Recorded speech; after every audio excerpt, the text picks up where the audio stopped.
Welcome back to Time Out with J and G. I am Jay over here and it's G over there. Yo, what is going on, everyone? And today on this Saturday episode, as you saw from the title, we are naming our X factors for every single playoff team.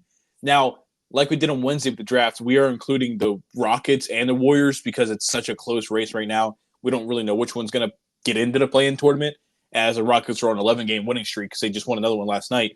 But yeah, so basically what we're doing is we have our 21 teams because of the Rockets, and we're basically for each team, there's either somebody or something that needs to happen for them to have a chance to go on a run. And we pretty much marked that out. We're going to talk about it, kind of compare our lists. And anything you want to talk about before we get into this?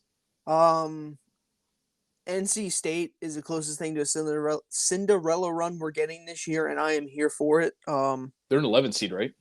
Yeah, they were an 11 in the tournament. Now I think they have Duke now. Okay. I think it's Duke. So that's going to be a good game. Shout out DJ Burns Jr. He even said in an interview he grew up watching Hakeem highlights, but he's built like Charles Barkley, so you got to do what you got to do. I mean, shout out to him. He's been balling. I mean, they won I think on an 8-game win streak now, and they won 5 in 5 days for the ACC tournament. So shout out to them. Honestly, I hope this is remnants of 1983. Okay, I don't know what that means. In 1983, NC State was a 9 seed and ended up winning the whole tournament. No, maybe that's an obscure one. That's a pretty obscure one to pull out. But I mean, hey, go ahead. They were a 9 seed. They actually beat Houston in the championship that year. Oh, okay. So yeah, and I mean, they were a 9 seed then. They're an 11 seed now. Maybe they'll break their own record. Are they the lowest seed to win? Yeah. Oh, okay. I didn't know that. Yeah. Interesting. Yeah. Anything else college basketball related? Your Tennessee guys, they won last night. Yeah, they beat Creighton. They went at the start of the second half. They went on an 18-0 run. And I was texting my sister, and I'm just like, I don't trust this. I don't trust this at all. Yeah. And then Creighton went on a 20-7 run, but they never gained the lead. And Tennessee won without one of their starting guards. So, hey, it's a big win. Yes, it is. Now we got to deal with Zach Edey. And the Elite Eight, is that today or is that tomorrow? 2 of the games are tonight. I think the first one starts at 6:40, and then tomorrow it's middle of the day. So there's 2 today, 2 tomorrow, and then next weekend is the Final Four. This went by quick. The tournament went by quick. Yes, it did. That's how it goes. I mean, there's only a few games left in the NBA regular season.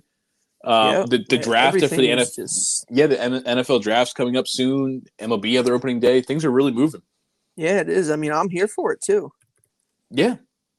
All right. So, how are you feeling? You ready to maybe get in here? I don't think there's really any big news that has came out since our last episode that I think we need to talk about, unless I'm just completely not remembering something, which I'm sure is the case. But I just, there's nothing big. I think that it's only been a couple days. So I mean, unless we're both just blanking on something major, I don't have anything. All right. Well, if you're ready, then I think we go ahead and do our X factors, and we're gonna go 1 through 10, or do you want to do 10 through 1? Do you kind of save the big ones for the end? Yeah. All right. Can we start in the East? Yeah, we'll start in the East. We'll start 10 through 1, and do you want to go first? Or you want me to go first? Or we'll trade off. I'll go first, and then you'll go first next time. How's that? Okay, that sounds good. So my first thing is for the Atlanta Hawks. They're the 10 seed right now. They're kind of getting ground on the Bulls for the 9 seed, but I don't know if that's really going to matter. I don't think either one of those teams are going to make it anywhere. But mine is Trae Young's injury, right? So he's been out for over a month now, and there was a report I saw that he's progressing in rehab from the finger surgery, but there's no timetable yet for him returning. Gotcha. So they're basically, apparently this week he's supposed to be able to do some finger activities or something like that. They had it worded to get some motion back in his finger. Whoa. So maybe that means he can come back for the playoffs. It's kind of like an Embiid situation where I don't know if they're going to push him back for the playoffs. You know what I mean? Just because of where they are in the standings. Yeah. But I think if he's healthy, he's going to play. honestly, even with Trae Young, I don't think this team stands much of a chance to even get out of the play-in. So it doesn't mean much, but yeah, I have Trae Young's injury. Yeah, I mean, for me, for the Atlanta Hawks to do anything, it's just gonna be a shit ton of luck. Mm-hmm. I mean that's about the only thing I can really think of because I mean the team is not that good.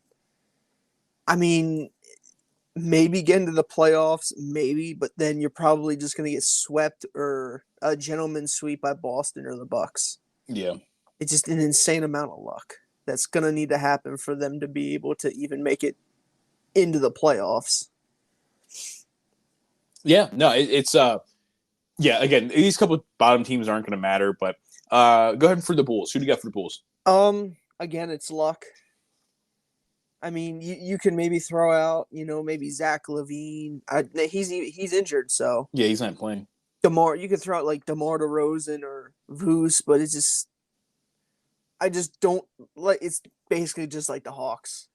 Don't see this team doing much of anything in the playoffs. They're just gonna need a shit ton of luck for anything to happen. For me, it's Coby White. To start this season, he was on a tear. He was running with most improved player. He was looking like their point guard of the future, honestly. And I mean, he's still been good, but he's kind of cooled off a little bit as of recently. He dealt with a couple of injuries and missed a couple of games. But DeMar DeRozan, he's a good player. I think he could have good games. Zach LaVine's obviously not there. Vucevic is a fine player. He's a decent player. They need Coby White to be like early season version of himself if they want to get out of the play-in, like win the 2 games, get out of the play-in. They just need him to go out there and probably put up a good 25 to 30 piece in both games, and then just hope like DeMar and Vucevic can do their thing. Like the Hawks, they're not really going to make much noise at all. I'd be surprised if they even made it out of the play-in, honestly. But I think if you have a Coby White game where he comes out and drops 30, he knocks out the Hawks or then goes against either like the Heat or the 76ers without Embiid and he drops a 30 piece, they can find themselves in the 8 seed.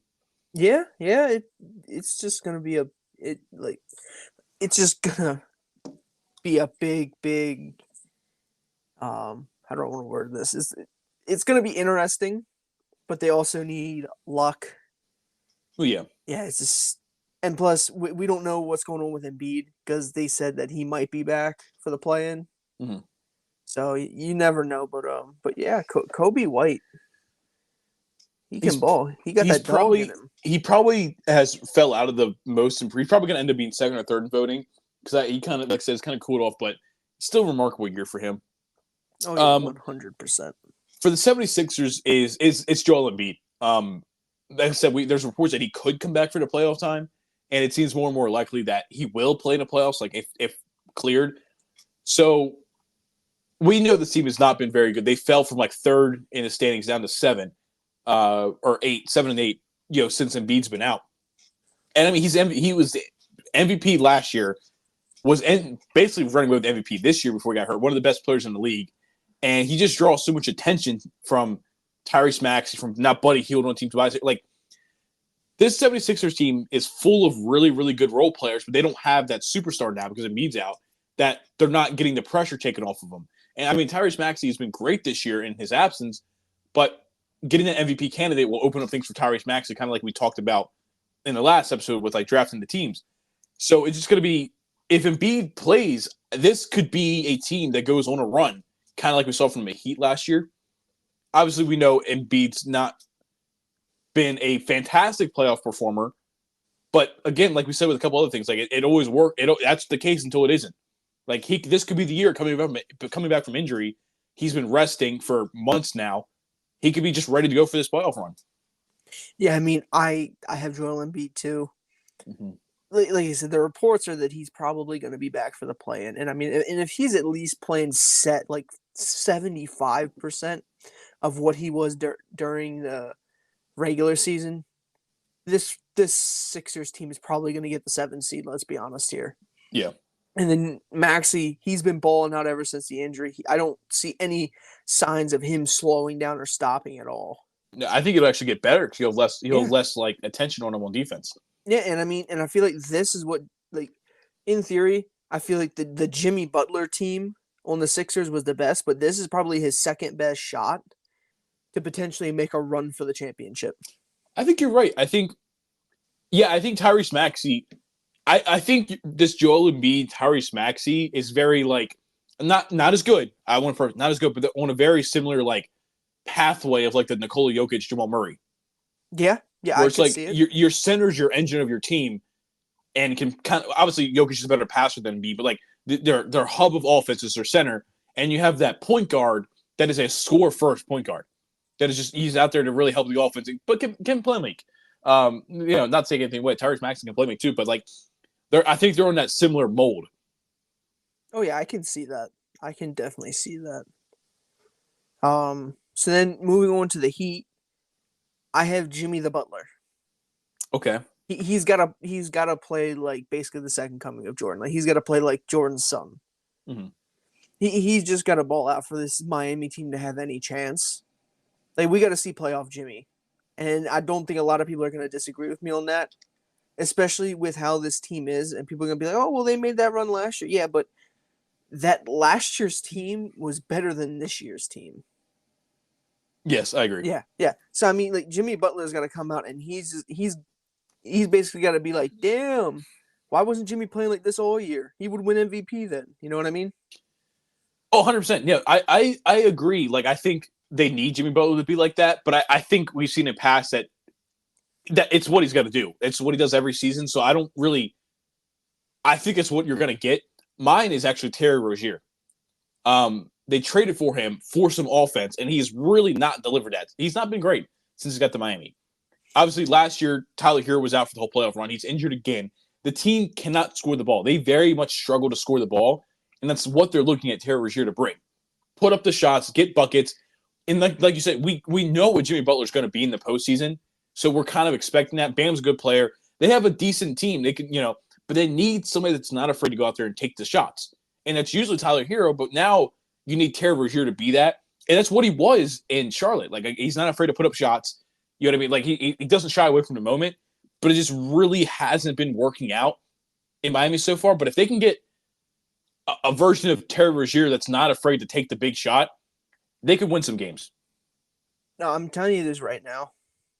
If the Heat do get the 8th seed, Terry Rozier is going to be on his revenge tour against the Celtics. That's very true. If that does happen, be on the lookout for possibly a 7-game series. That would be interesting. Celtics. Yeah, that'd be very interesting. As a Celtics fan, I don't want to see that. I'd rather see Embiid again, or I'd rather see the Bulls. I don't want to see Miami in the first round. But yeah, I mean, I can't argue with that. I mean, they do need a lot of offense, but I don't know. It's going to be tough for that Miami team to repeat on another run like that. Yes. But we'll just have to wait and see what happens. All right, so I guess we'll move on to the Indiana Pacers. And honestly, for the Pacers, I have Tyrese Halliburton. It's one of the few times I did pick the best player. We've known since like the All-Star break, since his hamstring injury, he's not been what he was to start the season. And he is the reason I picked Tyrese Halliburton is because he is literally like the engine of that offense. Without him, that offense just isn't. They're not. You know what I mean? They're not. They were the best offense in the league earlier in the season because of how great he was playing. Now, they still struggle defensively, but if they would have any shot at making any type of upset of a higher seed, they already know they're not defending, right? So I'm not going to worry about that. Aaron Nesmith would be a good pick because he's your like really one of your lone defenders. Great pick. I like that. But they rely on outscoring you. And if Tyrese Halliburton's not playing like the All-NBA guard, best guard in the East he was playing like in the beginning of the season, they're going to get swept. Oh, yeah, I can 100%. I can see that. They wasn't like an injury or something. Yeah, hamstring. Yeah, and then it just kind of derailed everything that was going on. Yeah, he's had some decent. As of recent, he's had a couple good games, but it's not what he was earlier in the season. For my pick, I went Miles Turner. Okay. Because in the East, you look down this, you got good big men at every single spot in the East, pretty much. Yeah. You need Miles Turner to go out there and shut most of or I shouldn't say shut, but limit a lot of these centers on the defensive end, and he's got to be able to score on the offensive end when given the chance. Yeah. Because that's going to be the big thing. It's like if right now they're the 6th seed, they'll go against the Cavs. So he's going to be going against Evan Mobley and Jared Allen. Mm-hmm. He cannot let them remotely get hot, and he's got to be able to defend the drive. You know what I mean? Like he's got to be that kind of like the weak side defender to step over and try and shut down Donovan Mitchell or whoever will be driving. He's just gotta. It's just Yeah, he's their last line of defense. yes, They don't have much of a defense, but he's their last line. I mean, he's their rim yes, protector. They got it. He's got to be able to hit his shots. They got to rely on him to be able to hit his shots. They're really kind of struggling to 3-point shooting since they let Buddy Hield. They traded Buddy Hield, and he's somebody that can hit the three. Yeah, no, I think looking at it, yeah, I could definitely see the Miles Turner pick. You know, you gotta have defense. He's one of your few, like I said, one of your few defenders on your team. And yeah, the Celtics obviously have Porzingis, the Bucks, Giannis and Brook Lopez, the Cavs, like you said, Evan Mobley, Jared Allen. You know, the Knicks, Mitch Robinson starting to play again. Julius Randle, we don't know about. The Magic, yeah, like there's a lot of good quality big men or power forwards in the East, and a lot of them are going to attack the interior of the Pacers. So it's going to be up to him. Like I said, he's not going to shut it down, but at least limit the damage. yeah. It's just that's going to be the big thing because teams are going to want to attack him, and he's just got to be able to step up and limit what some of these good players can do. All right, so then on to the Orlando Magic. I have Franz. The reason I have him is because we talked about this earlier. His 3-point shooting is not there. Mm-hmm. He's not making buckets like he needs to, and we already know Paolo is going to go out there and score like he's going to do. Right? Yep. Paolo is having a really good season that is not getting talked about. So Franz has to come out and basically he's got to show everyone that he is that number 2 guy. You know what I mean? Like he can be a number 2 on this Orlando Magic team. And if they want to be able to beat the Knicks in this first round series, he's got to come out and he's got to be balling. 100%. Yeah, mine was Franz's 3-point shooting. He's shooting 28% from 3 this year. It's disgusting. Yeah, they're a team that struggles from the 3-point line, and he's one of their best, typically one of their best 3-point shooters, and he's just not hitting it. And if this team can't space the floor, they're going to get really easy to defend. Paolo is great. We know that. But if we know they're not hitting perimeter shots, we can start collapsing our defense inside and making it really tough for Paolo to have any space. So Franz being able to hit his 3 is going to open up things for Paolo, which then obviously like opens up the rest of the team. You know what I mean? So yeah, I have Franz's 3-point shooting, just him stepping up and being their second best player because yeah, it's been not what we really. I don't think this is I don't say much worse, but like kind of a disappointing season from what we expected from Franz this year. But they're still a good team, so he has the time to step up in this playoff series and kind of take back his reign as the second best player on the team. Oh yeah, 100%. I mean, like I said, this has kind of been disappointing, and I hope just from a pure basketball fan standpoint, I hope he flips it, and I think this Magic Knicks series is going to be one of the best series of the first round. I agree. And for the Knicks, going up to our next team, talking about them, it's I just have health. I mean, Julius Randle, we really have nothing. We don't. He could still have the surgery and just be out for the season. We don't really know what's going on there. OG Anunoby has had some swelling in his elbow, so he's missed the past, I think, 5 or 6 games. We don't really when it comes to swelling, you can't really have a timetable on that because it's like whenever the swelling goes down. They're a good team. I think they're like 8-2 in their last 10 games on a win streak. Like they're still a good team without Julius Randle and without OG Anunoby because Jalen Brunson is probably the best guard in the East this year. Maybe it's not even a probably. Jalen Brunson probably is the best guard in the East, I'd say, this season at least. And that's great and all. Dante DiVincenzo has really stepped up. Josh Hart has really really stepped up as well. But Julius Randle is their second best player. OG Anunoby is their second to third best player. These are standout guys on this roster. They need it. I mean, like you said, without Julius Randle, the Magic guarding them becomes much easier. Oh, yeah. Because they don't really have much of an interior threat now, other than, obviously, Jalen Brunson. But, like, there's only so much Jalen Brunson can do. And they need OG there for defense, too. And, obviously, Julius Randle's never shy about taking shots. Yeah, no, he is not shy whatsoever. With my pick, with all the injuries, like you said, going on, my pick is actually Mitchell Robinson. Okay. Coming off of the injury, right? He's coming back. You think he played like 17 minutes and he grabbed like 12 boards. He's got to be able to step up. And I think Isaiah Hartenstein is starting right now. Yeah. I think by the time the playoffs start, I feel like Mitchell Robinson has to be your starting center.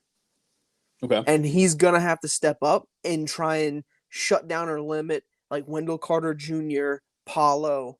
Like he's going to have to take the step up and he's going to have to guard arguably the best interior scorer, like whoever the best power forward center is, he's going to have to step up and guard them. And I know he's coming off the injury, but that he's got to be able to have to do that. And he's got to be able to, I shouldn't say create himself. He's got to be able to take advantage of the opportunities on offense when given to him.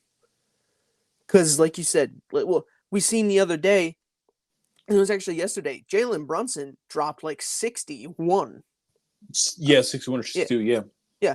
You can't rely on him to be able to drop 60-something points every single playoff game. And they still lost the game. Yeah. It's something about scoring like 61, 62 that's just a It's also Wemby had a 40-piece. Yeah. Yeah. I think this was like the first game since like back in Wilt Chamberlain time to where someone scored 60 and on the other team someone had like 40 and 20. Wow. Or something like that. Yeah, it's crazy. But anyways, but Mitchell Robinson, his average is this for the first series against the Magic. If they do end up playing them, he's got to get around like 18 points and like 12 rebounds. He's got to create that offense. He's got to basically create himself some offense. Like he's got to be in position to grab offensive rebounds, put him back up, catch lobs. Like he's got to be like the third best player on the team. Because obviously, like, DiVincenzo is probably going to shift up into that second best. Robinson has to basically play out of his mind for the Knicks to have a chance to make a run. Yeah, okay. Is it mine for the – no, yeah, you're up for the Cavs. The Cavs, this is going to be a trend pick for me. I like big men. It's Jarrett Allen. He's got to be able to step up in the spotlight this year. Because didn't last year he fold during the playoffs? Yeah, they struggled. They struggled mightily. Yeah, he's got to be able to step up and got to be able to provide that interior force. I mean, they can't have another year of him shying away from the spotlight. No, I wrote front court / lights too bright because he made that comment last year. They need this front court of Evan Mobley and Jarrett Allen to step up. They're going to be probably playing the Knicks in the first round. Or I'm sorry, not the Knicks. Probably going to be playing the Pacers in the first round, who don't really have an interior threat. But it is what it is. Then you look at, like I said, but then going on next couple of rounds, you have the Bucks, the Magic, people like this that have the 76ers. You need Jarrett Allen to be a defensive stopper. Evan Mobley the same way. I'm a little worried about Donovan Mitchell right now. He's been struggling since the All-Star break. But kind of like Jimmy Butler, we've seen in years past, he always steps up in the playoffs. Obviously, last year kind of was an exception. They lost in the first round. I think Donovan Mitchell will get it together. I'm not, but you need this front court, this defensive front court to be that. You need them to lock down. Yeah, that's pretty much what it is. Yeah. You just need them to be better. Absolutely. I couldn't agree more. Like, that's just one thing that has to happen for this Cavs team. So, moving on to the Milwaukee Bucks. Mine is actually Chris Middleton. He just came back from his injury. Past, I think 5-6 games he's played. Hasn't been – his first game back was pretty decent, but he's been kind of offensively struggling. And obviously Giannis, one of the best players in the league, is going to get his. Damian Lillard isn't having his like superstar season, but I think he's still one of the best guards in the East, and he's going to come playoff time. Damian Lillard is going to be a good player. They need Chris Middleton to be that third option to take some pressure off, because let's be honest, teams are going to build a wall to stop Giannis. Dame's going to probably get double. You go against a team like the Celtics, they're going to have Horford down there. They're going to have Porzingis down there to stop Giannis. They're going to have Derek White. They're going to have Drew Holiday up there to stop Damian Lillard. You now got to rely on Chris Middleton to be hitting his shots. He can't be shooting 3 for 12, 4 for 15 like he's been recently. You're going to lose the series. You're going to lose these games with him shooting this badly. He did have a triple-double, 11, 10, and 10. I mean, that's cool, but only 11 points isn't really going to cut it. Yeah, I mean, I I can't disagree. I gotta agree with you on that. But my pick was actually Bobby Portis. Okay. Okay. The reason I say that is because, like you said, Giannis is gonna draw a lot of attention Mm-hmm. from the big men or just the team in general. And then you add in Lillard. I think Bobby Portis. This might be Bobby Portis' year to go absolutely nuts in the playoffs. Yeah. Because it was before, it was mainly just you had Giannis and maybe what Drew Holiday and Chris Middleton, but Chris Middleton hasn't been healthy during the playoffs too much. Not as a recent. Yeah. Yeah, so this might be like Bobby Portis's chance to be like to just sneak in there. Like it's not even going to be like some crazy type thing. It's going to be like just sneak in there and just ball out because you're gonna like eyes are going to be on Chris Middleton just a little bit. I feel like the eyes will be on Chris Middleton more than Bobby Portis from a defensive perspective. You know what I mean? Yeah. Probably. So it's kind of like Bobby Portis. Like you could run Giannis at the center, Bobby at the 4, or Bobby at the 5, and they're going to take their best defender, put it on Middleton and Giannis. You know what I mean? It's just I don't know. This might be a legacy series for Bobby Portis. As crazy as that sounds. You could definitely like. This could cement Bobby Portis as like that guy. Brook Lopez obviously just isn't playing as well as he's been in years past. This could be a series where Bobby Portis just ends up being the better center. Yeah, yeah. And even then, even if they put him at the 4, I mean, and anything's possible. Anything is possible. All right, so I guess that leaves what I guess you go first. You can go first for your Boston Celtics. I debated on 2 people. I debated on Kristaps, and I debated on Horford, but I went with Kristaps because when Kristaps is 100% healthy, he can give you an easy 20, right?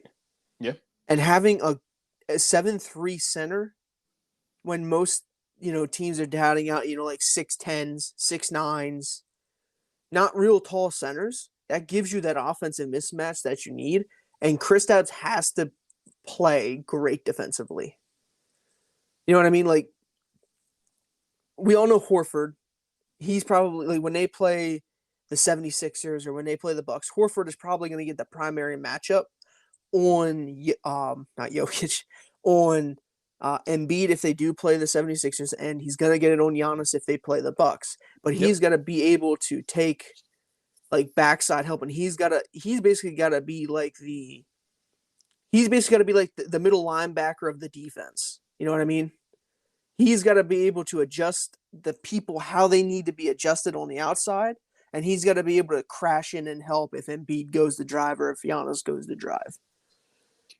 Yeah, no, I have Porzingis as well. You know what you're getting from Jaylen Brown, Jason Tatum, your 2 best players. I think kind of like to your point of needing that center. You're going to have to play Embiid, most likely. You're going to have to play Giannis. You're going to have to play maybe Julius Randle, maybe Paulo. But then your ultimate goal is to win the finals. You might have to play Jokic in the finals. Yeah. You need – and because you're not going to stop any of these guys. They're too talented. You're not going to shut them down. But you need him to be able to hold his own and score. They need it. They have a lot of defense in that lineup, and he's been playing pretty good. I'd say pretty good defense this year. Rim protector. They need him to be the 3rd best player. I think he is, but they need him to consistently show it. And I just think I'm gonna be honest. Even if Porzingis isn't great, I still think this team has enough to win. But I think if Porzingis is playing on a level, what am I trying? Like, if Porzingis is taking a step to the next level, I think this team is going to be the favorite. Yeah, I mean, I can't disagree with you on that. And even then you said, like, he's the 3. Sometimes I think that even gets murky between him and Brown, who's really the 2 and who's really the 3. Now, don't get me wrong, Jaylen Brown is going out and he's absolutely balled out some games and getting, like 30, 35, 40 points. I think it depends on its game-by-game basis for that kind of thing. Yeah, like, it's just going to depend, like, in the first game against the 76ers, Brown might go for 45 points and, like, damn, he's doing good. And obviously Tatum's going to be the bona fide number 1 on this team. Yeah. That's just what it is. But then you come out in game 2, and next Porzingis has, like, 28, 12, 6, and 3 blocks. And it's like, damn, like, maybe he's the number 2. You know what I mean? I feel like having Kristaps and Brown to be interchangeable at that 2 spot is going to help a lot come towards the end of the playoffs if they make it that far. I think they will. Yeah, I have trust issues with this man. But yeah, no, I think Kristaps, it could very well be the bench. We see what you get out of the bench, Al Horford, that kind of thing. Yeah, that's our Eastern Conference. All right, you ready to move to the West? You good to go? I'm good to go. Are we starting Are we starting with the Rockets? Yeah, we'll start with the Rockets. Mine's Jalen Green. We kind of talked about it last episode. He's been fantastic on this 11-game win streak since Sengun's been out, even before Sengun's been out. And they're just going to need him to be this offensive superstar. They're going to need it. I mean, they're one of those teams. A couple of these teams at the bottom, I don't take them seriously to make runs. But if, again, Jalen Green goes out and gives you 40, you could knock off the Lakers, Kings, or Suns in the playing game. You know what I mean? The Lakers don't have perimeter defense. The Kings really don't have perimeter defense. The Suns really don't have perimeter defense. Who's going to go out there and stop Jalen Green from dropping 40? I mean, I can't argue with you there. I think he could be a very, very dangerous weapon for this Rockets team, because obviously Amin Thompson's been great. Fred VanVleet's been playing decent. Like, Cam Whitmore, you have Jabari Smith has been playing well in his role, kind of sometimes taking the 5 spot, sometimes taking a 4 spot. Like, these guys are all playing well in their role, and Jalen Green's just taken the step that we thought he was. This is what we were expecting. The end goal. I don't say end goal, but like, this is what we were expecting out of Jalen Green. These offensive explosions that we haven't really got early in his career, and he's on this run right now, and he's doing it going into the playoff. This is like literally the perfect time for him to be on a hot streak. Even if this isn't like a real thing and it's just a run he's going on, all it takes is a run, and they're in the first round of the playoffs because they got it through the play-in. Yeah, I mean, I can't argue with you. Mine is Jalen Green too for the exact same reason. I mean, him and the scoring surge that he's had for this end of the year has just been insane. And the Rockets now 11 in a row. Mm-hmm. 11 in a row, and I believe, they're only 1 game out from knocking the Warriors down. And the Warriors have not been playing their best basketball recently. No. I mean, they won 3 straight. They are 6-4, but I don't know. I could see this Rockets team jumping them, and then the Warriors are out of the playoffs. Yeah, no, that takes us. I mean, if you want to go and give your Warriors, kind of takes us right into the Warriors. I mean, my Warriors is Draymond. Draymond is still a good player. Let's be honest here, but he's gotta be able to just keep his head and not get ejected 4 minutes into the game. Yeah. Like you see the very next game, he tried to kick someone in the nuts then too. Yeah, like he's just got to stay out of trouble on the court. Yeah, I don't think we're gonna get that. I mean, this is just a dream for me. Is just because Draymond is still arguably a good player. He still has the vision. He still has the defense ability.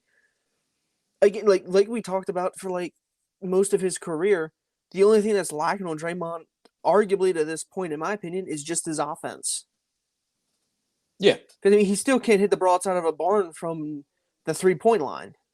But honestly, they haven't really needed it from him, so it's kind of been, But well, obviously this season's different, right? Yeah. But like his whole career, he hasn't really needed because he's played with the Splash Bros. Yeah, and I mean with Clay just not being able to do anything, like Clay's defense has gone down, his shooting has gone down. I mean, he's regressing and he's getting older, which is understandable, but Draymond just has to stay out of trouble. That's the X factor for the rest of this season and the playoffs.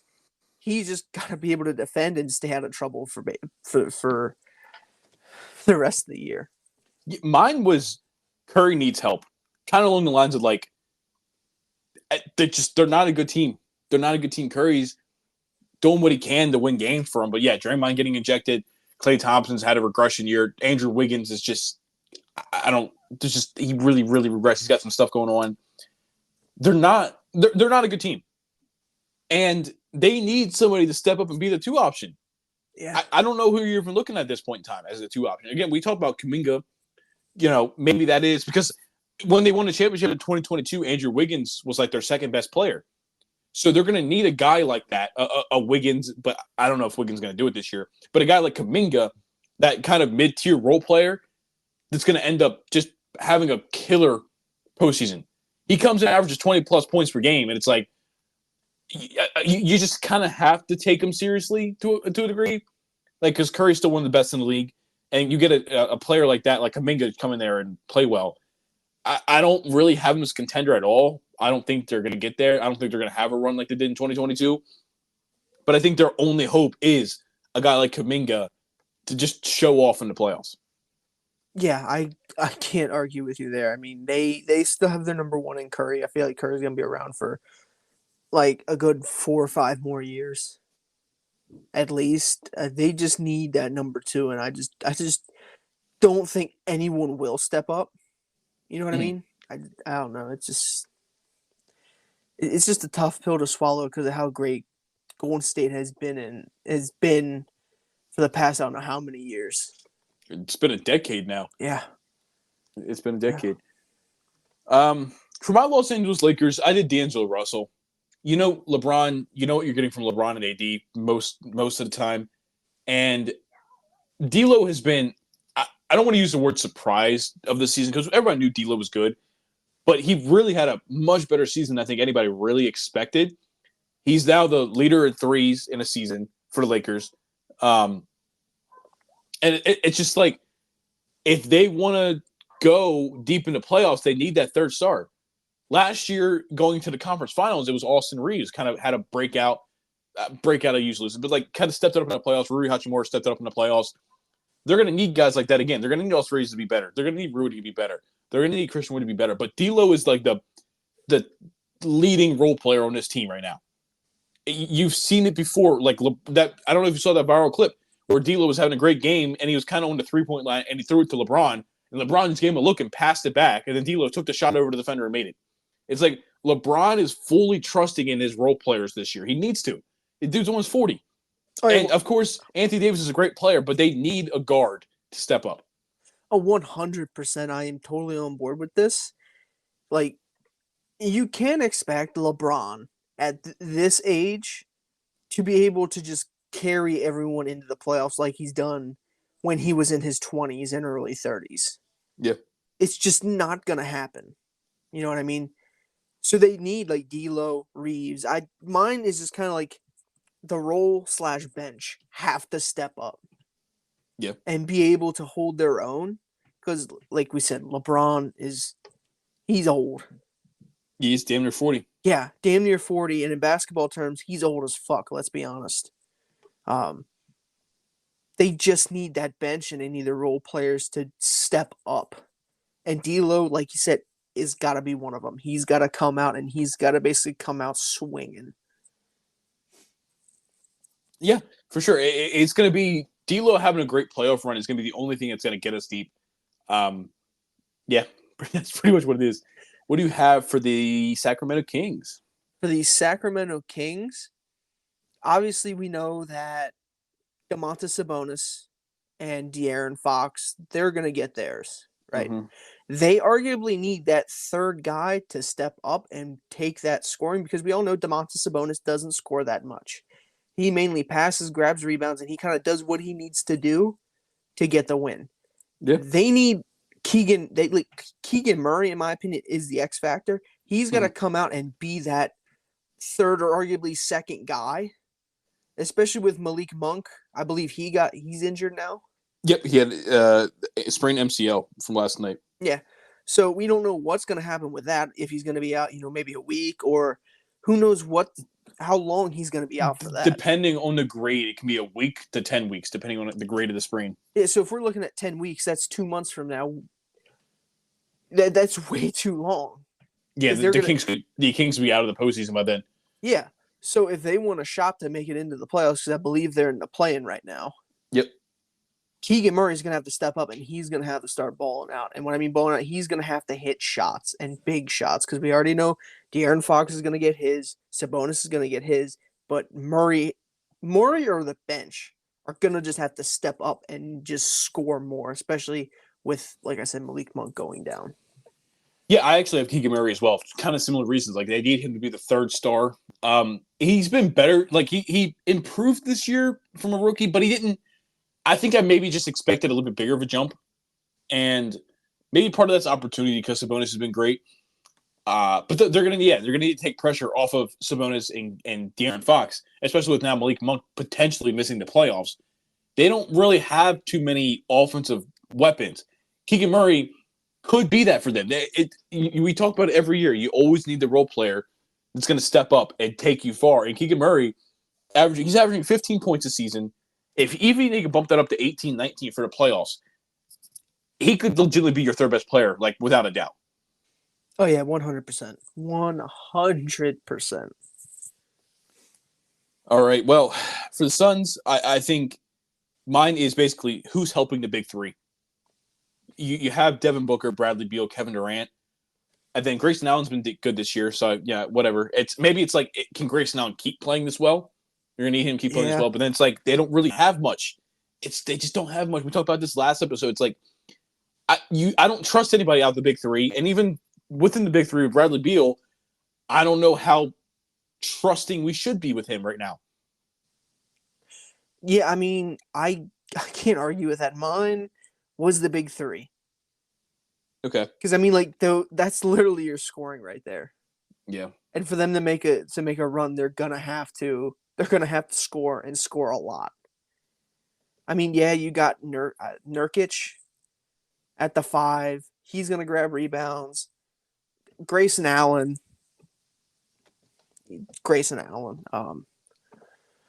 Yeah, I mean the big three. That's literally why you made the moves you did, even though they weren't good moves. Well, they couldn't afford anybody. Yeah, they traded for Bradley Beal, and they literally had no money. They had to sign everybody to mid levels. Yeah, and I mean, I remember everyone when they were signing these mid level guys or these low budget guys. Like, oh man, like, oh, they got this guy. He's a 3-and-D. This guy, he can shoot the three. It at this point, it's literally just been the big three. Yeah, and Chris Allen, kind of, and sometimes Nurkic too. Yeah, Nurkic is one of them. Like, you'll just be looking. Oh, Nurkic had like 30 rebounds, or he had this amount, and then it's kind of just like, who's their center again? Yeah, it's no disrespect to Nurkic, but it's kind of just like they need help. The big three needs help, and there's just not money to do it. There's something about this team I don't like. Grayson Allen. Not player wise, but like they just don't. For the talent they have within Bradley Beal, Devin Booker, and Kevin Durant, they're just not as good. And I think most of this is because of the lack of the rest of the team. They're just not nearly as good as you think they should be. Yeah. You don't expect it. Look, going into the season, I did not expect this team to be in the play-in. Yeah, I feel like everyone thought they'd be like the 4 or 5 seed. Yeah, that's more where I was thinking as well. Like a comfortable lock for the playoffs, but not like a top 3 seed. You know what I mean? Yeah, exactly. Like just comfortably in the playoffs, still get like a 4 or 5 matchup, maybe play the 1 in the first round, but not a 7 seed, potentially even dropping down to an 8 seed. Yeah, no, it's just there's just something they don't fit. For the offensive talent they have, the 3 of them don't really fit that well. Yeah, no, and I mean when you throw in the fact that you literally don't have a point guard. Yeah. It just makes it even worse. Yeah. All right. Dallas Mavericks. What do you got? I actually have 2 players. Okay, so do I. I have PJ Washington and Tim Hardaway Jr., Timmy Jr. Okay. I mean, they traded for PJ Washington. He's athletic. He can defend. He can shoot the 3 ball a little bit. And then Tim Hardaway's got to be consistent. Let's be honest here. One night you'll look at Tim Hardaway's stats, or you'll look at him and he's like 8 for 10 from the floor, 5 for 6 from 3. He can't miss. He's playing great. Then the next night he's 4 for 12. Yep. Right. He's got to be consistent in the playoffs. Same thing with PJ, because I know PJ sometimes goes through them spurts to where he'll shoot like 6 threes and make 1 of them. Mm-hmm. Then the next game he'll shoot 5 and make 3. Both of them have to be consistent, and one of them, or if not both, got to step up for them to potentially even possibly make a run. I had 2 players as well, but mine was the centers, Daniel Gafford and Derek Lively. In the Western Conference, you got Rudy Gobert, Cat if he comes back healthy, Chet Holmgren, Nikola Jokic, Zion, not really about the Suns, Anthony Davis, LeBron. You know what I mean? It's like there's a lot of very good big men, power forward centers in the West. If they've any chance, kind of going back to a similar thing we were talking about with the Cavs, you've got to do it. You know what I mean? You got to slow down Jokic as best as you possibly can. You got to slow down Chet. You got to slow down minimize Rudy Gobert, minimize Zion Williamson, minimize Domantas Sabonis, Anthony Davis. Some of these teams, their best players are their big men in the West. Yeah. And if Derek Lively and Daniel Gafford are just getting walked over in the paint, they don't stand a chance. They already don't have great perimeter defense, and if their interior sucks too, they're going to get 140 dropped on them. Yeah. Yeah, I can definitely see that. But I mean, when you got Luka and Kyrie, I mean, most of these games featuring Dallas is just going to be track meets. Yeah, it's going to be a lot of offense. Who can score the most? You know what I mean? Who can get to 140 first, or who can get to 145? Yeah. Like that's about what it's going to come down to when you're playing the Mavericks. Yeah. All right. I guess I got the Pelicans, don't I? Yep. Mine is Brandon Ingram's injury / Trey Murphy, because Trey Murphy is going to kind of slide in that Brandon Ingram slot. They announced yesterday, the Pelicans, that it's going to be at least 2 more weeks for Brandon Ingram with his bone contusion. And there's a chance he could just miss the playoffs. You know what I mean? Depending if they get out in the first round, which, might happen. They need Trey Murphy to step up. I still don't think this team really has a chance in the first round. They maybe take the Clippers to 6 or 7, and that you might call that a good season. If you be like, well, Brandon Ingram was hurt, so you know what? Taking the Clippers to 7, we'll take it for this year. Which it is what it is, because even with Brandon Ingram a couple years ago, you made it to 6 against the Suns, the year the Suns went to the finals. And I think they need to. Maybe they don't. Maybe I shouldn't say need to, because it's kind of a similar situation to Jason Tatum, Jaylen Brown, just not quite as talented. But you might be in the market soon of looking at choosing Brandon Ingram or Zion, and I think they're going to choose Zion. And if you can have a great end of the season playoff and then a playoff run from Trey Murphy, I think that makes it easier for you to move on from Brandon Ingram. Brandon Ingram's a great player, but we've talked about this before. They don't really have a point guard. They have a lot of similar players. And I know CJ McCollum made this comment the other day when they lost again. In the clutch time, there's too many cooks in the kitchen, he said. Like, there's just too many players that want the ball and want to take the shot that sometimes it gets kind of murked up. Yeah, I mean, I feel. Oh, go ahead. No, go ahead. Go ahead. Mine's pretty similar. And to that point of the quote is just like it's kind of like what we thought the Warriors were going to be when they got Kevin Durant. Yeah, just not as good. Well, I mean, just like the whole thing at the crunch time at the very end when you have like 3 guys that all want to take the shot. That's what we thought the Warriors were going to be when they had KD, Clay, and Steph. All 3 of them would want to take the shot, but that turned out pretty good. I'm not saying that this is going to happen for the Pelicans, but it also helps that Steph Curry is one of the most unselfish superstars. Oh yeah, 100%. I just feel like for this Pelicans team, Trey Murphy does have to step up, but with Zion, I feel like they could take the Clippers just with Zion alone, because who's stopping Zion on the Clippers? I agree, but then you got to look at the flip side. Who's stopping James Harden, Kawhi Leonard, and Paul George? Fair. And yeah. I just think they're going to need they're going to need to put up points against this Clippers team that has a good defense, and the Clippers have been kind of struggling pretty. They've actually been struggling pretty bad recently, and I think this could be a series where Trey Murphy, because they're going to put a lot of attention on Zion, 100%, like you said, they're going to put a lot of attention on Zion because he is, as of now, their bona fide best player. Trey Murphy could find his way open to dropping multiple 20-point games. Yeah, I can see it. I could see that a lot. All right, so I guess we're on to the Los Angeles Clippers. And it's mine? Yes, sir. James Harden. That's fair. Yeah. I mean, we've seen it in the past. James Harden helps take teams on good runs, but then as soon as something, this minute thing like we seen last year, game 6 and 7 against the Celtics, or at least game 7, where was he? Yep. Just disappeared. Harden This been- sometimes yeah. when it comes to the big games, some in the playoffs, sometimes he kind of folds. I'm gonna be honest. He cannot fold because when it comes down to it, he's got to be the third best player, possibly even the second best player, depending on what happens with Kawhi and Paul George. He might have to step up, be the second best player, and he cannot fold. I think he is the third best player. I think he's the engine of that offense too. Paul George and Kawhi are great players, but James Harden's one usually with the ball in his hand. He's the point guard of that team. Yeah. I mean, he's got to be able to direct, and he can't get scared. I shouldn't say scared, but he can't fold in crunch time.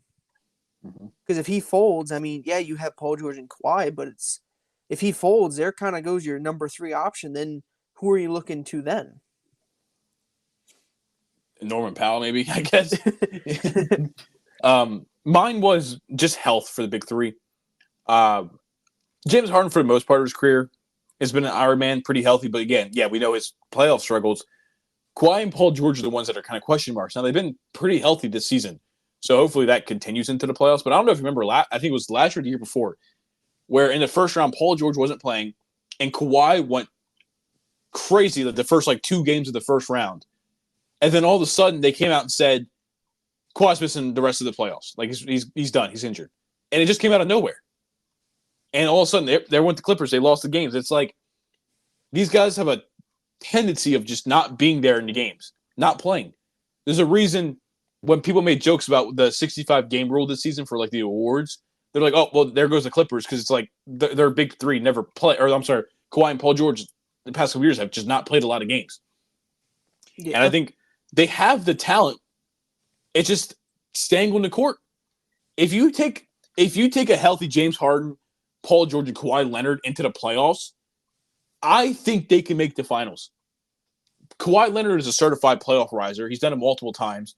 Paul George, outside of a couple series, has been a playoff performer his entire career. Obviously, you're worried about James Harden. You know what I mean? But you have a lot of energy with Russell Westbrook. You got some decent role players, Norman Powell, Zubac. You have some decent players. I think even if James Harden isn't I agree. I think for them to win a championship, I think you're right. James Harden needs to be the best version of himself at this point of his career. But I also think Paul George and Kawhi can do enough together to do it. Yeah. Yeah, but like you said, it's the injuries. It is the injuries. It's just about staying healthy. If they stay healthy, they got a shot at it. Alrighty, so I guess on to the Nuggets. What do you got? For me, it's the bench. You know what I mean? You have a fantastic starting lineup of Jamal Murray, KCP, Michael Porter Jr., Aaron Gordon, and Jokic. But then you look at the bench, you got Reggie Jackson, Christian Braun, Peyton Watson, Justin Holiday, Zeke Naji.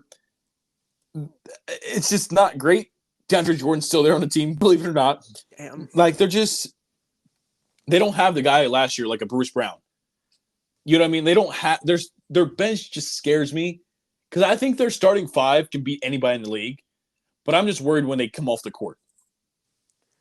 Yeah, I mean that's for me too. The bench, because I mean, before you started naming people, I probably couldn't even tell you who was on the bench other than maybe Reggie Jackson. Who's just like you said, the bench scares me a lot. To the point to where when the starters do come off, because you have one of the best starting lineups in the league. Mm-hmm. But your bench unit, especially when you pull Jokic out, that changes that offense so much. Jokic is going to play a lot of minutes in the playoffs. Yeah, just because they're going to need him.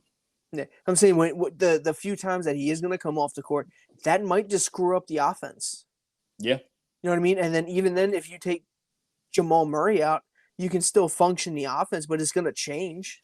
You know what I mean? I think Mike Malone is going to stack the minutes that there's either Jamal Murray, Michael Porter Jr., or Nikola Jokic, one of them is always on the court. I don't think you'll ever see a moment in these playoffs where one of or all three of them are off the court. See, I would be more. I'd rather have either Murray. You see, Porter Jr. would be the one that I would be more willing to rest and send to the bench than Murray or Jokic, because the offense kind of goes through Well, Jokic. no. I'm not saying Murray. I'm not saying no. Hold on. Let me maybe rephrase that.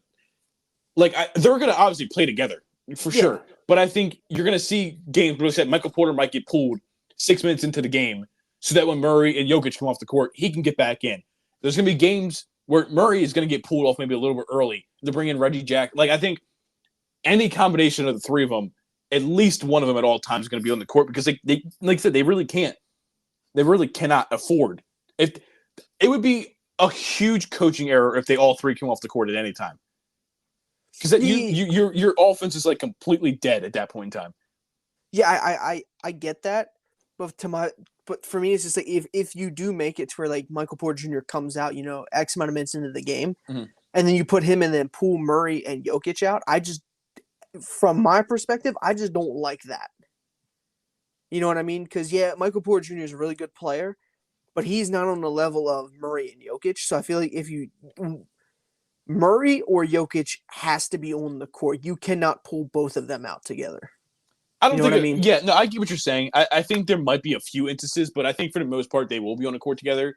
I think Jokic is good enough that obviously him and Jamal Murray had the connection, but I think if it's Jokic and Reggie Jackson, I think you're not going to get to the same level, but I think that would be okay for a short couple minute stretch.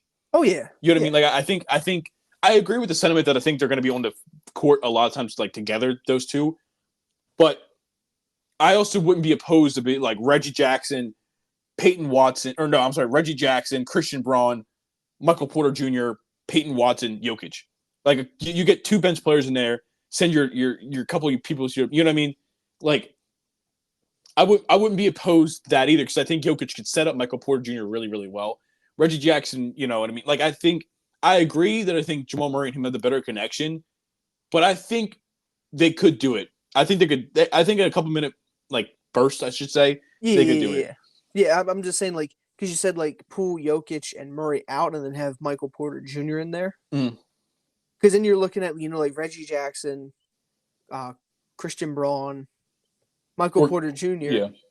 And then at the center, you're looking at what? Zeke Naji, probably. Yeah. So you base the dynamic of that team. Or DeAndre Jordan, I should say. Yeah.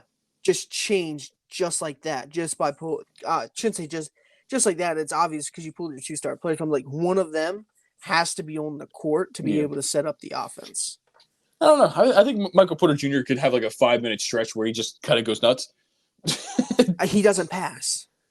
That's why I said he goes nuts. Not anybody else. That's true. He goes nuts. We've seen him make some crazy. You give him 3 minutes of them both on a bench. Dude's going to take 4 contested pull-ups. He's going to make 3 of them. Yeah, that's something that he would do. So that's something he would do. So on to OKC then. Go ahead, man. So as long as this guy doesn't touch, I'm sorry, I had no, we're not going there. Move on from that. No, I'm going Josh Giddey. I mean, you're gonna get Shea, and you know what you're gonna get from Chet. Yeah. You need Josh Giddey to step up. Yeah. You know what I mean? Like he's got to be able to step up, and he's got to be quote unquote that third guy. Because Shea's gonna get a lot of attention because he's averaging 32, 35 or whatever. He's averaging a lot. Yeah. Chet, we've seen he's second in Rookie of the Year race. He's playing amazing. You need that third guy that's going to step up, as we probably talked about a shit ton so far. You need that third guy. I think it's gonna be J-Dub, Jalen Williams before it's Josh Giddey. But yeah, I shouldn't say just Josh Giddey, but out of Giddey, Dort, and J-Dub, one of them has to step up. I think, honestly, when it comes to the offensive side of the ball, it's going to be Shea, J-Dub, and then you're going to be looking at Josh Giddey to be that third on offense. Overall player, yes, Chet's better, but I think for offensive wise, you're going to look for Josh Giddey to step up. Well, yeah, I'm just saying from like a whole series Yeah. perspective, from a full offense to defense, Giddy, Dort, or Williams or Mhm. J Dub, one of them has to step up. You know what I mean? Yeah, no, I have Josh Giddey, and I wrote force respect on his shot. He's shooting 34% from three, but if you watch the games, he sometimes just gets left open. Like they don't really respect his jump shot, which for good reason, he's not a great shooter. But they literally just cannot have that. Shea's a guy that he drives a lot, and if he's now getting double teamed because they're leaving Josh Giddey wide open, Josh Giddey has got to make the three. He's got to make him pay for that. He cannot. They're going to leave him open for at least the first 2-3 games of the series, probably. And if he can hit him, that's going to force the defense to be like, all right, we've got to step out. We cannot let Josh Giddey beat us. You know what I mean? 100%. Like it just, or maybe not. Maybe they're just like, you know what? He's not a great 3-point shooter, so just let him keep shooting. And if he does beat us, it is what it is. You know what I mean? Like, but he's got to be able to hit his shots. We know what you're going to get from Shea, J Dub, Jalen Williams. He's going to be good. Chet, we know what he is. But yeah, you just got to have Josh Giddey. They have Isaiah Joe, who's a good 3-point shooter. Lou Dort shooting 40%, even though he also kind of doesn't get guarded either. And that's kind of a problem. If you have two guys in your starting lineup that don't get guarded from three, makes it kind of tough. Makes it very tough, actually. Yeah.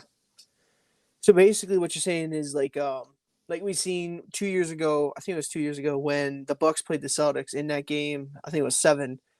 They kind of just left Grant open. Yeah. So you're saying basically the same thing for Josh Giddey is what they're doing. They're leaving him open, and he's got to make them pay. Yeah, and it's like you know what? If Josh Giddey hits 5 threes and we lose the game, what are you gonna do? You know what I mean? It just he had a hot game. But if this OKC team wants to go far, Josh Giddey's got to be able to hit those open shots. 100%. Well, I guess that leaves one more team, Minnesota Timberwolves. Yeah. Let's see here. I have Jaden McDaniels / they need an offensive weapon. I mean, yeah, I can see that. Without Cat, there's potential he comes back for the playoffs. I've been hearing rumors he might not be back. Jaden McDaniels has been taking more shots since Cats went out, and I mean he hasn't been shooting great, like at all. I'll see if I can pull up the stats here on that. But they need somebody to take off pressure from Anthony Edwards. I mean, yeah, 17 points, 7 for 10, 20 points, 15, 20. Like he's had some decent games recently, but it's like he's already a great defender. Obviously, Anthony Edwards is your star. Rudy Gobert is a good player. They need Jaden McDaniels to come out and be second, third option on offense. Yeah, I mean,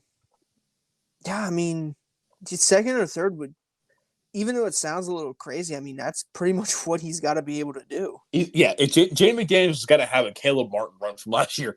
He's got to. Yeah. I mean, this Timberwolves team, they got Mike Conley at the point, Anthony Edwards, Jaden McDaniels, Naz Reid, and Rudy Gobert is their starting lineup right now.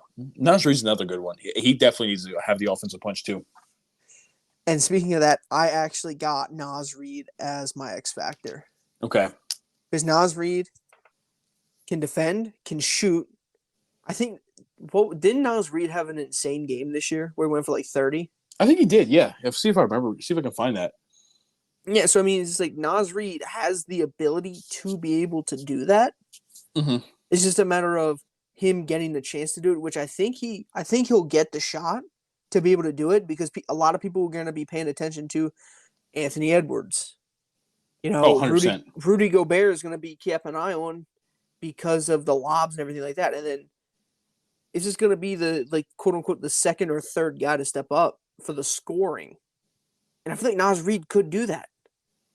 Because I got to pull the stats up. But I think he's shooting pretty good from 3 this season. Let's see if I could find who it was against. But yeah, no. Back on March 8th, Naz Reid had 34 points. Yeah. Career high. Yeah, and I mean, this season, right now, he's averaging practically 41% from 3. Mm-hmm. So, I mean, again, like I said about Bobby Portis, this might be Naz's chance to be like, hey, I'm here. I'm the guy. I can score. This might be his money series. You know what I mean? If you get what I'm saying. Okay. Remember Burton's? when Yeah, he got that Pecans, yeah. massive contract. Yeah, this could be a similar thing for Reed, to where Well, I think this is could his be first money year. thing. I think this is his first year of his extension. I think, he's got this year, next year, and then a player option to finally. Yeah, he got that 3-year, shit. $42 million contract this past offseason. Oh shit! So This could just then scratch what I said. I thought this was the last year of his deal. that was last offseason they made that. Okay. So, but even still, like if he could, can show, he can show his value. Yeah, this could just be a, hey, I can be your third guy, or I can be, X, Y, and Z. Because obviously when Cat comes back, Cat's gonna take the 4. Yeah. This could be Nas's Reed saying like, hey, I want that 6-man role, or you know what I mean, X, Y, and you know what I mean. Yeah. Like just showing like, hey, I'm here, I can score, I can do all these things. So the burden doesn't always have to be on Anthony Edwards and Cat for the offensive scoring. You can slide me in here and I can do X, Y, and Z and get you X amount of points a game, especially when you're a big man shooting practically 41% from 3. Mm-hmm. I looked up any updates on Cat's injury, and apparently the team owner, Glenn Taylor, recently said that Cat is indicating that he's coming along really well and he's ahead of schedule. I don't know exactly what date that means, but it's good news. So they still don't have a date for him, but apparently he's progressing ahead of schedule. So he might be back for the playoffs. Maybe they have to make it to the second round. He'll be back for the second round. We don't really know yet. But does obviously Cat's going to take his starting spot back. Does Cat coming back change your X factor, or do you think it's still Naz Reid in the series? I think it's Naz Reid or Jaden McDaniels, especially because then you're going to move Naz Reid to that bench spot. Yeah, and you're going to want to be able to take out Cat and or Rudy Gobert, and you're not going to want the fall off to be as drastic as some of these other teams. No, I agree. I don't think it changed. I was just curious if him getting out of that starting role would change it, but I agree. Because you're going to need that 6-man off the bench. I feel like Naz Reid could be your 6-man off the bench for this season and potentially for the next 3 seasons. You know what I mean? Yeah. Yeah, well, I guess that's it. That's our X factor for every playoff team. Yeah. I don't know. I mean, I think that's good. I think some of these are like wishful hoping, like anybody helping out Curry, or like any role players helping out the Suns. Yeah. We'll see. Anything else you really want to get into before we get out of here? I mean, right now the first UFL game is going on right now on Fox as we're recording this. Okay. And the Stallions are beating the Renegades 27-14 right now. I don't really know what those are, but yes, good job. I wonder. Okay, so it's the Arlington Renegades. Okay. And the Birmingham Stallions. Okay. So they're playing right now. So, I also want to shout out my Baltimore Orioles. They, on Thursday, had their opening day. They beat the Angels 11-3. Beautiful. And they're playing the Angels here in about a half hour again. And shout out to the Orioles. How's your Yankees won too opening day? Yep, we beat the we beat the Astros. Yeah, Juan Soto threw somebody out at home plate for the second out of the ninth? I think first or second out of the ninth. Yeah, something like that. I don't know. How you feeling? You feeling any better about your Yankees after watching that first game, or are you still kind of in the middle? I'm still in the middle. I mean, they beat the Astros 5-4, and then they beat them 7-1. Yeah. So I mean, back-to-back wins over the Astros. I mean, it doesn't get any better than that. I get you. I'm kind of in the same boat with the Orioles. It's like we had a dominant win, but it's the Angels. So I can't take too much stock into that because they suck. Yeah. But yeah, our pitcher only gave up, I think, he gave up 1 home run in 6 innings. That was the only hit he gave up. And, I mean, I think it was to Mike Trout. I think Mike Trout had the early one. Santander hit a home run. Adley hit a home run. Like, they had a great game, but again, I can't take too much stock until you go against a better team. Yeah, I can understand that. But yeah, my biggest worry for the Yankees is just the ability to get on base. Yeah. when it comes to the mid or late part of the season. Like, just getting on base is going to be a big thing because right now they're practically going home run or nothing Yeah. with what they got, which scares me a lot. Yeah, they have a lot of – and Garrett Cole could be out for a while. He's injured. Yeah. Yeah. Yeah, they got a lot going on. Yeah. I don't know. It's great to get back-to-back wins over the Astros tonight. They actually play tonight at 7:15. Okay. For another game. So, I mean, I'm probably going to tune in and watch that off and on, but I don't know. The home run or nothing thing scares me a lot. Well, I guess that's going to wrap up this Saturday episode. You want to shout out your YouTube before we get out of here? Yeah, shout out Garbage Gamer on YouTube. I have a Super Bowl run challenge going on right now. Just did the Cardinals. Went surprisingly well. And I might have a dynasty in the works. Ooh. Coming up soon. So stay tuned for that. Yeah, and my YouTube is Cloud2K. I put about 3 or 4 videos a week, Madden, 2K. My Patriots Dynasty series is we're almost done season 1. So tune in before we get into the offseason, see what changes we make, see who we draft. We're in the running for a very, very good prospect that's kind of in our draft range. So we'll see how that goes. Yeah. And that's going to do it for this episode of Time Out with J&G. We'll see you guys on Saturday. I'm sorry, not Saturday. We are Saturday now. We'll see you guys on Wednesday. Peace.